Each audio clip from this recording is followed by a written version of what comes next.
Hey, I just wanted to share a video with you, something that I'm really grateful that I know about how to raise children with good manners.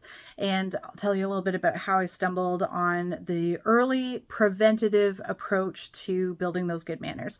I really love the idea of it's so much better to know how to stop a problem before it starts instead of trying to deal with it when it's gotten out of control. And looking at how much people comment these days, parents looking at the schools going, my kid is so rude. Why aren't they learning manners at school? School's looking at the parents. Oh my goodness, your kid is so rude. They're not learning manners at home. And everybody seems to be looking at somebody else going, why aren't you teaching this kid manners? And so where does it start? Where's the responsibility? And this is what I learned, and I stumbled across entirely by accident, actually, because I was trying to do some problem solving breastfeeding. So I stumbled across something called nursing manners. And as I was reading it, I was going, oh my goodness, it's like freaking health class. Why were we not taught these things earlier? How did I not know this before I became a mom? And here I was learning about how the first person that baby spends the most time with is mom. And so much of that time is spent eating. And so maybe you don't breastfeed, your child wasn't breastfed. Don't worry, that's not the focus of this video. The point of this is that there's that very close time spent together holding baby, being a source of food or providing the source of food, and baby being in that physical space, most often with mom. They have to learn how to interact with that space. And they start off in the world as this little tiny potato that doesn't really do a whole heck of a lot. You just sort of pass them around and they snuggle into the space where they are. But as they gain more muscle coordination, as they start to explore their world, they start to interact with their space, which in those early months is primarily mom's body, mom's chest, mom's stomach, mom's arms, mom's hair.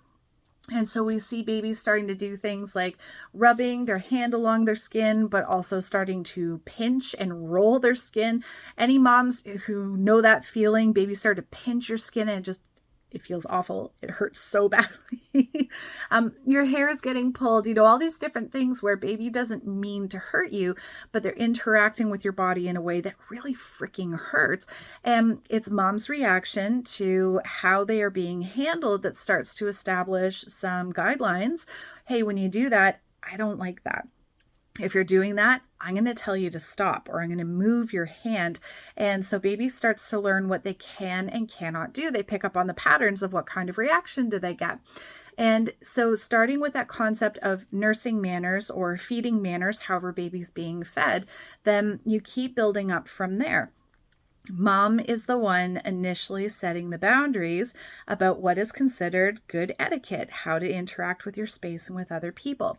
And so then as you're getting older, mom's continuing to build on that because they're littles, as they can now crawl and walk and run and jump, now want to climb on mom, want to run and jump into mom's arms, possibly bowling her right on over.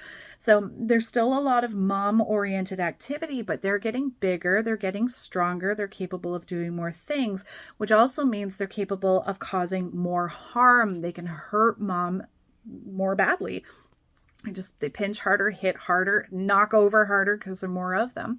And so mom is still in that position of having to set boundaries, set expectations, explain why a behavior needs to stop, maybe proposing other, stop doing that, but you can do this. What are healthy alternatives? And so I wish I had known that earlier, just because then I wouldn't have felt thrown in at the deep end. But as soon as I was empowered with that information, it made a world of difference. It's like, okay, if I'm in charge of this, if I'm the primary person leading the charge on establishing good manners, then I'm on it. I want kids who are respectful, who are going to, interact with people, especially me, in a constructive and healthy way. So far, so good overall. And I do have two boys and they're very active. They do forget themselves. They do crash into me. I've gotten kicked and, they're playing their game and didn't watch their space. And so I get the foot on the way by. But because we've talked and emphasized so many times, I keep laying out the boundaries, keep laying out the expectations. Overall, I continually get comments. People are really enjoying interacting with my kids and appreciate that they are respectful, that they have good manners. And so there's any number of silly, funny kid things that, no, it's not perfect. And that's okay, because I don't want weird little etiquette robots either. They're little human beings. I appreciate that their humanity shines through. But just, yeah, I feel very empowered, very happy knowing that, okay, no, if I'm leading the charge, then I'm on it.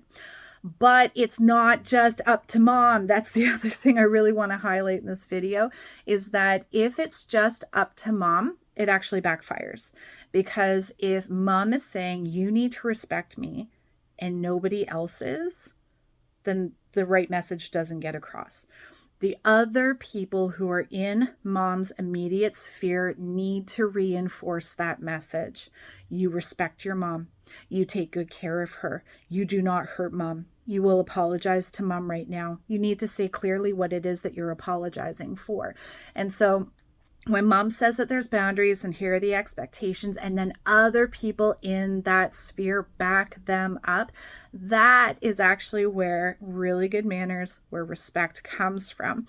So please, my goodness, if you're mom, then I'm sorry that you got the primary job of having to do that. If you didn't know that and that's sort of plopped in your lap, then that can be a bit of a shock. But once you process it, it's actually super empowering. So on that level, I hope you feel empowered by that. And then if you are anybody else, if you are, in somebody else's sphere and you know the mom really well, if you are the random person on the bus or at the grocery store and you see some mom's kids giving her shit, then you say something. And for all the questions and commentary about, can other people get involved? You shouldn't be talking to somebody else's kids. That's garbage. So I'm going to tell you right now, community accountability is a healthy and beautiful thing. You just need to make sure that you're handling yourself constructively. So yes, it is okay to talk to somebody else's kids and say, no, you don't talk to your mom like that. There are other people in your community that are going to hold you accountable. So you need to be polite to your mom. Okay. And so, step in, let kids know, no, stop hitting your mom. I'm watching out for your mom. I've got her back. You don't hit her. And so, yeah, just it's a team effort. And if you think about how many moms there are in our communities and how many kids there are, that means this community accountability, this community support is actually a really big picture. And that's actually a really beautiful thing. And so I hope this video is helpful. If your kid is getting into a bad place where they're being super rude, take a look at who are the immediate people in their sphere. If mom, dad are there, just one moment, boo, then yeah, just back each other up. Those are the primary people teaching the respect. And then as a community, how can you back that up? So thanks for watching this video. Remember to like the video, subscribe to the channel, share with anybody that you think it would be helpful. And I just hope you have a fabulous day. All the best.